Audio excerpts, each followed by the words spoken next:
El hábito y la afición a la lectura brindan al lector una serie de oportunidades sin moverse desde su casa o desde cualquier punto en el que se encuentre, como puede ser el hecho de viajar. Un tipo de estas aventuras son las que nos propone, en este caso, Ricardo Lladosa, con su último libro, que presenta aquí en Calamocha, en la sala José Lapallese, titulado Roma en el bolsillo. Nosotros no hemos querido dejar pasar esta oportunidad y lo hemos invitado al plató de Calamocha Noticias. Ya está con nosotros. Ricardo, buenas tardes. Buenas tardes. Bienvenido a este plató, a Calamocha TV. En alguna otra ocasión sí que habíamos podido conversar contigo, pero en esta ocasión, bueno, pues te traemos aquí para ahondar un poquito más y hacer hincapié, ¿no?, en esos viajes que nos proponen siempre las lecturas. Hablando de viajar, de sumergirnos también en las páginas, y yo lo decía al principio, bueno, pues esas oportunidades que nos brinda la lectura. ¿A dónde ha podido viajar Ricardo Lladosa con alguno de sus lecturas, con alguna de sus lecturas habituales? Bueno, a ver, yo casi me definiría hasta la fecha como un escritor de viajes, ¿no? Porque mi primera novela, que se titulaba Madagascar, se desarrollaba en la isla de Madagascar en los años 70. La segunda novela que presenté en Calamocha, ¿no?, como bien tú acabas de recordar, Un amor de Redón, se desarrollaba en los alrededores de Burdeos, en Francia, a finales del 19, y esta se desarrolla en Roma, con lo cual realmente lo que no he hecho nunca ha sido estar en casa, en Aragón, ¿no?, en Zaragoza, en mi caso concretamente. Entonces, bueno, pues a mí la verdad es que la posibilidad de viajar, suele decirse que hay dos tipos de novelas: las novelas de conflicto y las novelas de desplazamiento. Es decir, los dos motores de la narrativa son bien que existe un conflicto, pues entre personajes o entre lugares, etcétera, que se tiene que resolver, o bien pues que los personajes se desplazan, viajan y descubren cosas, ¿no? Entonces yo diría que mis novelas, pues bueno, pues son novelas de descubrimiento, de viaje, ¿no? Y concretamente, pues en el caso de Roma en el bolsillo, un viaje a Roma. Y si tuviéramos que hablar de otras lecturas que a lo mejor también devora, ¿no?, y sobre todo ojea, pues en sus ratos libres de desconexión de esa escritura, ¿cuáles han sido los lugares que más le han llamado la atención de esos viajes que hablamos, sobre todo cuando cogemos un libro y nos sentamos en nuestro rincón de lectura?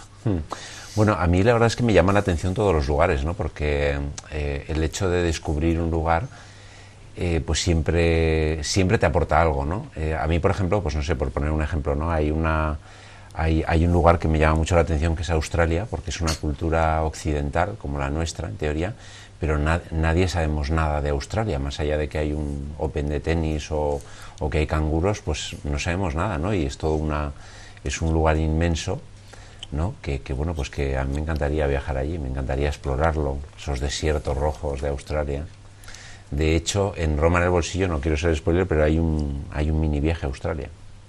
Bueno, enseguida abordaremos y nos meteremos dentro de esas páginas, pero sí que regresando a esos lugares que a lo mejor le llaman la atención. Decías Australia, sin duda, por esa falta de información o de conocimiento, ¿no?, que tenemos al respecto, salvo pues esos tópicos que sí que yo creo que en la mayoría de la sociedad sí que vinculamos rápidamente.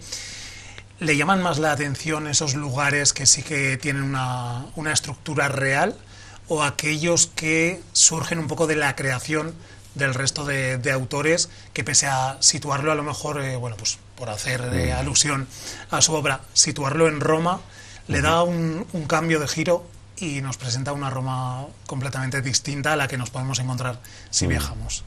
Sí, bueno, pues en mi caso concretamente Roma pues es una de mis ciudades preferidas, ¿no? Yo he estado varias veces en Roma y bueno, pues a ver, quizá es un lugar, no hay otro lugar en el mundo, tal vez, donde se junten de una manera tan intensa pues la historia, el arte, y luego pues bueno, pues esa sensación que tenemos de decadencia, ¿no?, de todos los edificios que llevan ahí siglos y bueno, pues siempre estarán allí, ¿no? Entonces es como de alguna manera una sensación de pues bueno, pues de viajar a un lugar que es único, ¿no? Y precisamente ese es uno de los motivos por los cuales escribí la novela, es decir, porque Roma, pues bueno, pues yo creo que todos los escritores tratamos de viajar, de llenar con la imaginación aquellos lugares que más nos apasionan, ¿no? Es más difícil hablar o escribir, mejor dicho, de un lugar que se conoce casi perfectamente o que en varias ocasiones, como puede ser tu caso, has visitado, por aquello de estar un poco más encorsetado, o todo lo contrario, resulta mucho más cómodo y sencillo para, bueno, pues detenerse en detalles, descripciones e incluso convertir el mundo que luego el lector va a poder imaginarse de su forma particular. Sí, bueno, pues precisamente es un poco lo último que acabas de decir, ¿no?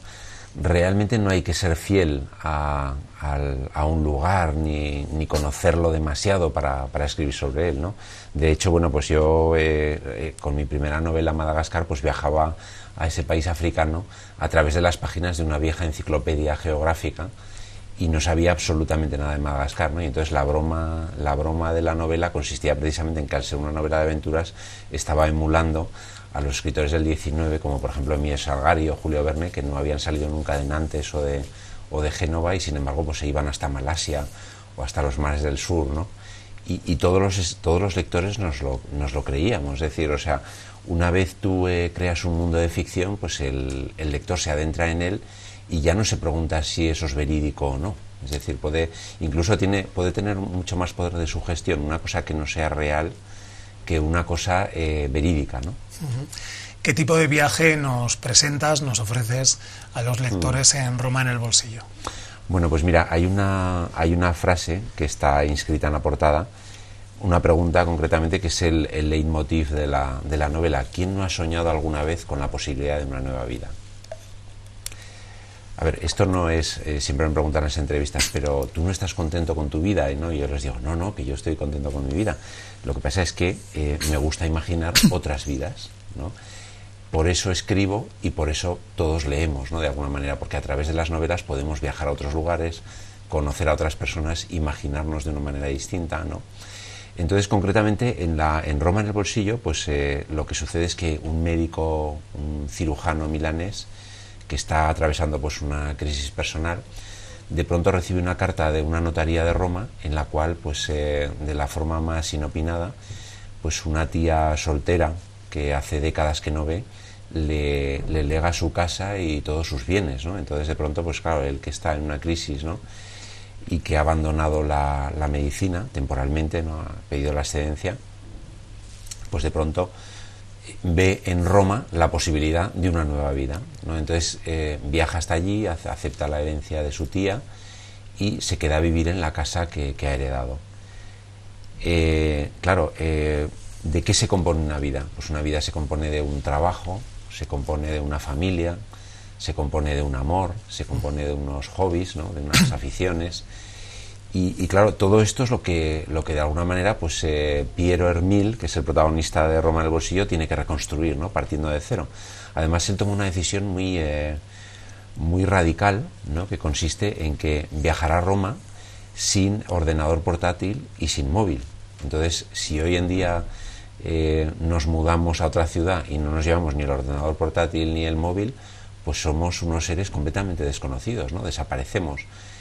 Y bueno, pues eso es lo que quiere realmente el desaparecer, ¿no? Desaparecer temporalmente y iniciar otra experiencia vital. Por lo tanto, le transforma el viaje de Milán a Roma, pese a estar en el mismo país, además incomunicado total, ¿no? Exactamente, esa es la esencia también del viaje, ¿no? Que se me ha olvidado apuntarlo, es decir, ese desplazamiento no tiene que ser un mero desplazamiento físico, porque si no sería aburridísimo, sino que con el desplazamiento supone la transformación, ¿no? De alguna manera, o sea, vamos a un lugar, en ese lugar vivimos unas experiencias y cuando volvemos no somos las mismas personas, sino que hemos cambiado de alguna manera. ¿Qué aristas tienen que tener los personajes, en este caso, o tenían que tener los personajes de la novela de Roma en el bolsillo?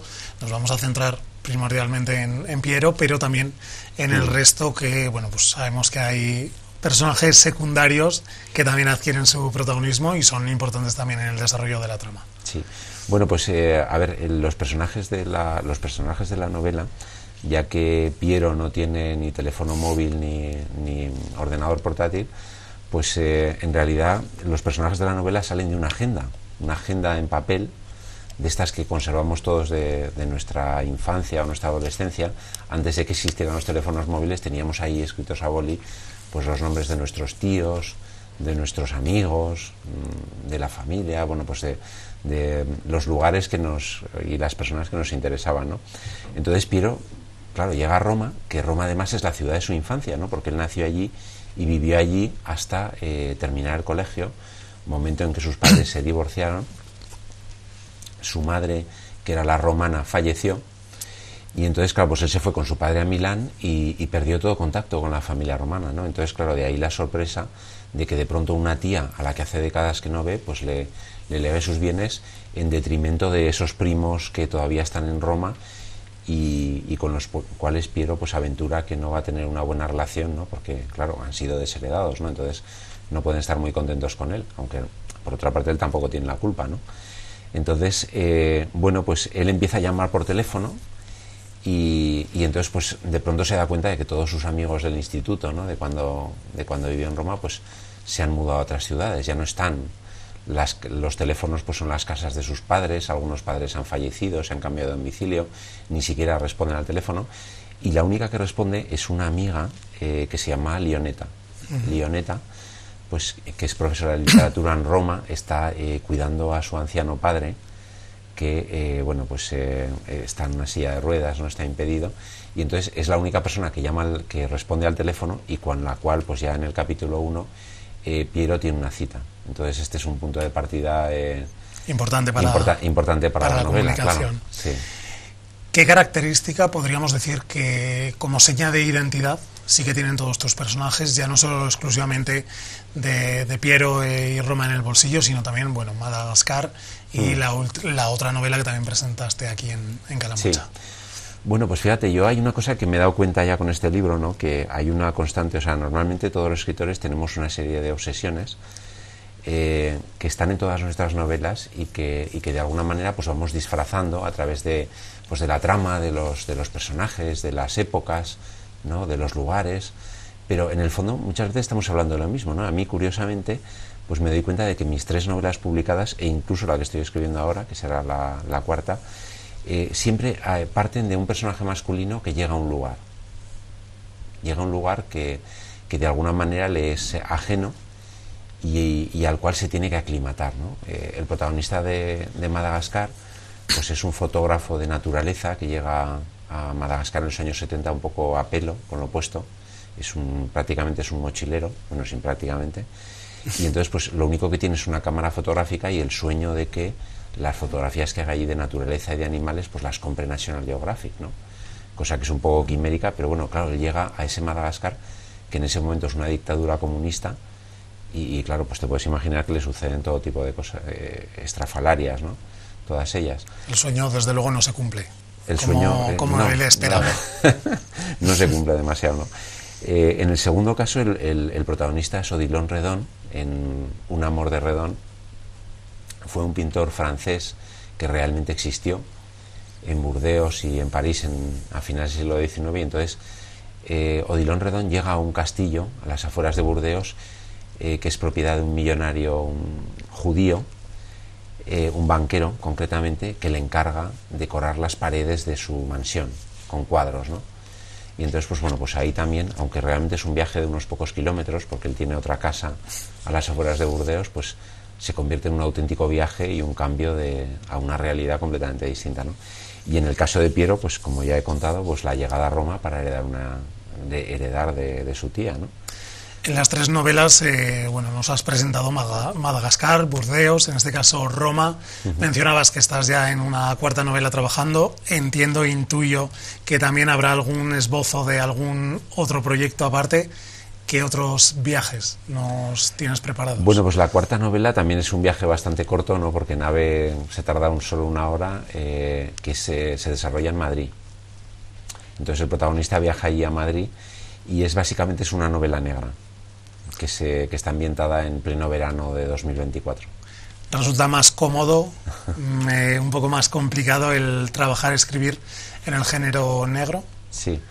Bueno, a ver, yo el género negro es un género que siempre me han gustado las novelas negras y no lo he practicado hasta ahora, ¿no? Entonces ahora pues estoy disfrutando mucho, ¿no? Porque yo siempre que escribo una novela pues digamos que parto de otros libros, de otros autores, ¿no?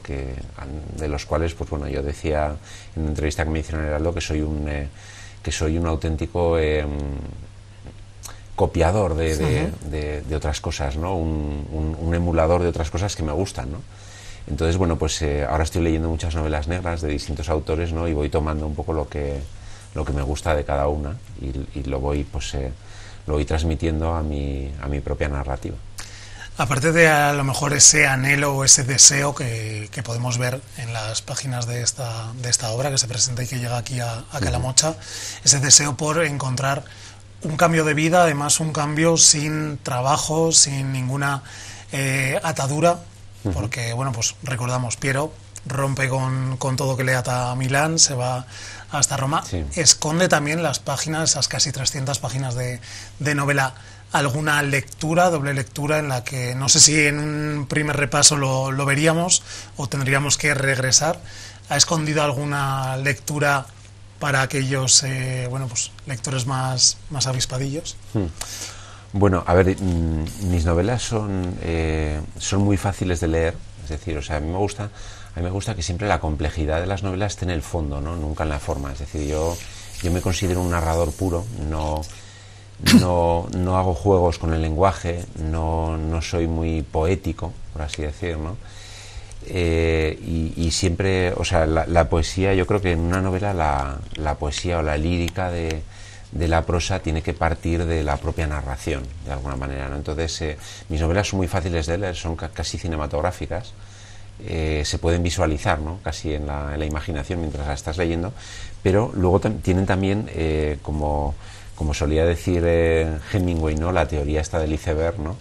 Que bueno, pues que los buenos relatos pues tienen que ser como un iceberg, es decir, tienen que tener una punta fuera del agua, pero luego mucho hielo por debajo, ¿no? Entonces, a mí me gusta que sea así, es decir, mis novelas tienen muchas lecturas y obviamente pues si se leen varias veces, pues de pronto vas descubriendo cosas que, claro, yo, como los escritores, pues bueno, pues escribir una novela es un proceso lento y que requiere mucha reflexión. Entonces, poco a poco, pues claro, tú vas de alguna manera añadiendo capas, ¿no? Unas por encima de otras, ¿no?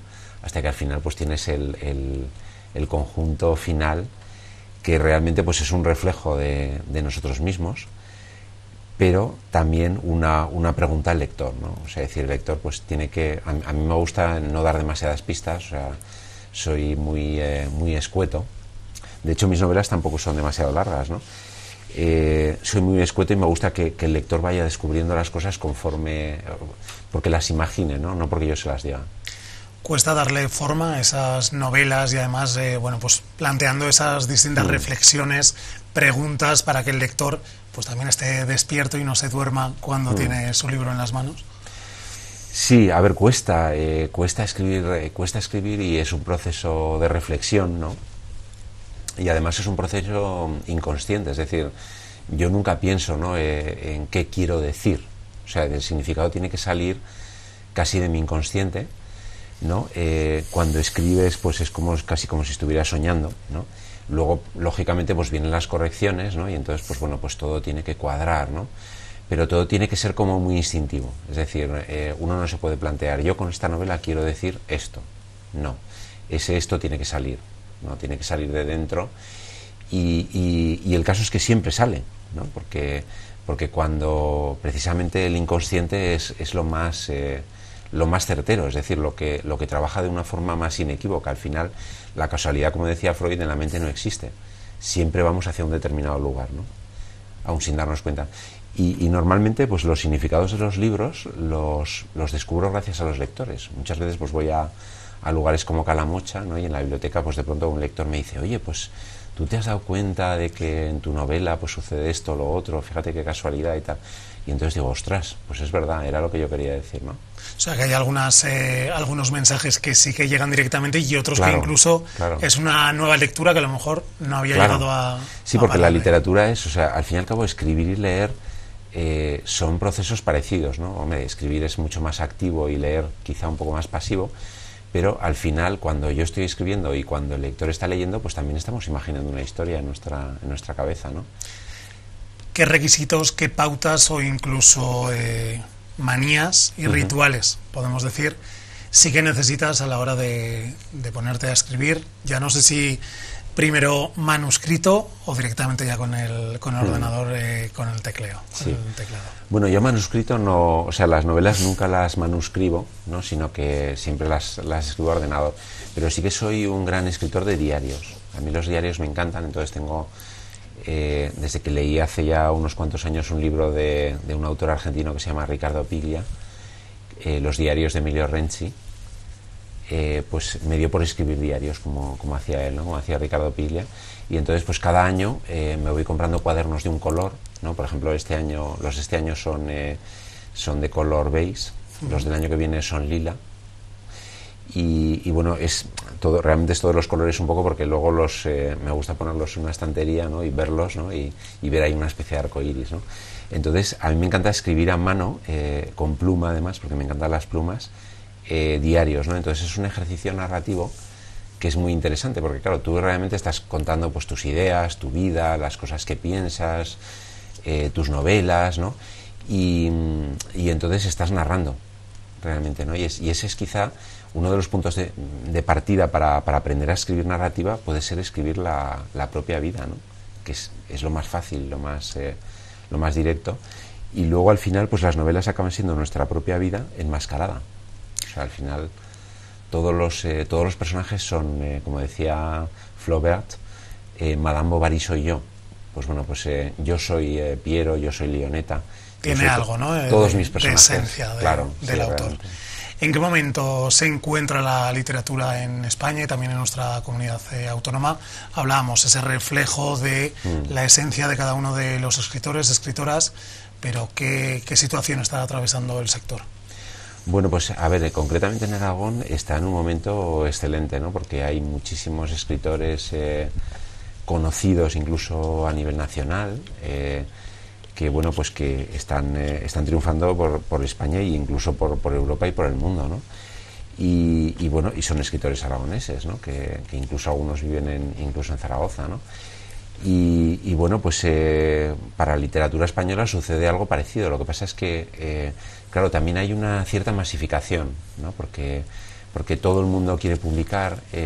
Hay mucha gente, pues bueno, pues yo por supuesto no critico a nadie, ¿no? Cada uno que haga lo que quiera, ¿no? Pero hay mucha gente que autopublica libros por internet, ¿no? Y entonces al final, pues claro, se produce tal eclosión de libros y de títulos y de posibilidades, pues que al final son inmanejables, ¿no? Y a veces, pues claro, no se puede separar el grano de la paja, ¿no? Porque, bueno, pues porque hay una gran oferta, ¿no? Pero bueno, cada uno tiene que tirar por su camino y leer lo que le gusta, ¿no? Porque al final la lectura es placer, ¿no? Sobre todo. Sacaba a colación un poco el tema de esa autopublicación, que además, bueno, pues en los últimos años se ha disparado mucho más la presencia de obras autopublicadas. ¿Crees que a lo mejor es la vía de escape, el medio, la forma en la que muchos escritores, autores, sobre todo anónimos, tienen para poder dar el salto, para darse a conocer y sobre todo para no dejar sus escritos en el fondo del cajón o en el fondo del disco duro del ordenador? Sí, bueno, efectivamente es así, ¿no? Y yo lo entiendo y me parece muy bien desde el punto de vista de ellos, ¿no? Pero yo creo que la literatura siempre requiere a los editores, ¿no? Porque el editor es un alter ego, por así decir, del autor, que bueno, pues de pronto recibe un manuscrito, lo lee y ve que ese manuscrito tiene que ver con él, ¿no? Pero lo ve desde fuera. O sea, es decir, entonces, claro, eso es muy importante porque los escritores no somos conscientes de lo que hemos escrito y no sabemos autojuzgarnos, por así decir, ¿no? Sobre todo cuando algo todavía no ha salido a la imprenta, ¿no? Y entonces ahí es fundamental el papel del editor, pues como selector de los libros y como perfeccionador de los libros, ¿no? Porque hay cosas que, bueno, pues que los editores dicen, oye, pero no te has dado cuenta de que este personaje no funciona, o estos capítulos, o esto mejoraría de tal manera, y claro, tú te das cuenta y dices, ostras, pues tienes razón, ¿no? Pero yo era incapaz de darme cuenta. Le han hecho muchos cambios en las 3 novelas que has publicado. Te han mandado a lo mejor o te han aconsejado y advertido que hay que darle un cambio completamente a uno de los personajes, a alguna de las tramas. Sí. ¿Cómo te has encontrado con ese momento a lo mejor de incluso cierta censura? Bueno, a ver, yo me lo he tomado muy bien, ¿no? Quiero decir, tampoco lo considero una censura, precisamente por lo que te digo, por lo que te acabo de decir, ¿no? Porque yo confío mucho en la labor del editor. Entonces, por ejemplo, en Roma en el bolsillo, ya que hemos hablado de Australia, había un viaje a Australia. Y el editor me dijo, era un viaje pues que duraba unos 6 capítulos o así, ¿no? Y el editor me dijo, oye, es un poco raro eso de que una novela se llame Roma en el bolsillo y se desarrolle en Australia. Y bueno, yo realmente ni estaba de acuerdo con él, ni sigo estando de acuerdo, porque me parecía muy divertido que los personajes viajaran hasta allí, ¿no? Pero bueno, posiblemente pues tenía razón. ¿Podrá servir como segunda parte de los viajes de Piero? Bueno, de hecho ya estoy planeando escribir una novela ambientada allí, o sea que... Por ir ya entrando en la recta final de la entrevista y hablando también de este tema de autopublicación que mencionábamos, pero sobre todo, bueno, pues de cara a aquellas personas que sí que escriben sus libros, sus relatos, pero siempre lo dejan, bueno, pues apilada en una mesa, como decíamos antes, en el disco duro del ordenador. ¿Cuáles serían los consejos que sí que les podrías dar de cara a lo mejor que intenten pues ese contacto con editores, con editoriales también, para ver si hay opciones en el mercado? Bueno, pues yo les recomendaría, pues a los que no tienen ninguna experiencia o no han publicado nada, bueno, para empezar a aprender a escribir es muy complicado, ¿no? Porque hay un escritor norteamericano llamado Jonathan Franzen que decía que solo se aprende a escribir si uno se dedica a ello 10 años o 4.000 horas. O 5.000 horas, ya no me acuerdo lo que decía, ¿no? Pero una barbaridad, ¿no? Entonces, claro, eso a veces pues puede echar para atrás a mucha gente, ¿no? Claro, yo creo que al final aprendes a escribir realmente como cualquier otro hobby o cualquier otro trabajo en la vida, si realmente te gusta, ¿no? Y te apasiona, o si te tienes que ganar la vida, ¿no? Evidentemente, ¿no? Pero bueno, a mí me gusta pensar en esa idea del placer, ¿no? de la pasión por algo, ¿no? Entonces, claro, esa pasión te impulsa a seguir, ¿no? Y bueno, pues yo a los escritores en ciernes o escritores inéditos, pues yo lo que les diría es que se dirigieran en primer lugar pues a editoriales cercanas a ellos, ¿no? Pues editoriales aragonesas o editoriales turolenses, ¿no? Entonces ahí pues bueno, pues es una escuela que de alguna manera pues si les gusta y quieren continuar, o sea, es más fácil por un lado publicar pues una editorial cercana, y luego pues bueno, pues siempre pueden avanzar, ¿no? en su carrera e intentar publicar en editoriales más grandes, ¿no? Y ya para concluir, Ricardo, sí que bueno, pues pedirte 3 títulos de 3 novelas que a lo mejor acabes de leer, sean tus pilares, tus lecturas de cabecera, por decirlo de alguna forma, también para que llegue a los espectadores. Bueno, pues a ver, yo ahora mismo estoy, por razón de mi nueva novela, estoy leyendo novelas negras, ¿no? Entonces yo recomendaría, por ejemplo, pues El halcón maltés de Dashiell Hammett, un clásico de la novela norteamericana. Recomendaría Los mares del sur de Manuel Vázquez Montalbán, ¿no? Por ejemplo. O bueno, pues qué decir, pues El alquimista impaciente de Lorenzo Silva, por ejemplo. Bueno, pues ahí quedan esos 3 títulos. Es pregunta habitual que hacemos cuando os tenemos por aquí por el plato de Calamocha Noticias a los escritores, a los autores de diferentes novelas. Así que te damos las gracias, Ricardo Lladosa, por estar con nosotros esta semana aquí en Calamocha Noticias. Bueno, pues muchas gracias a vosotros. Ha sido un placer. Gracias.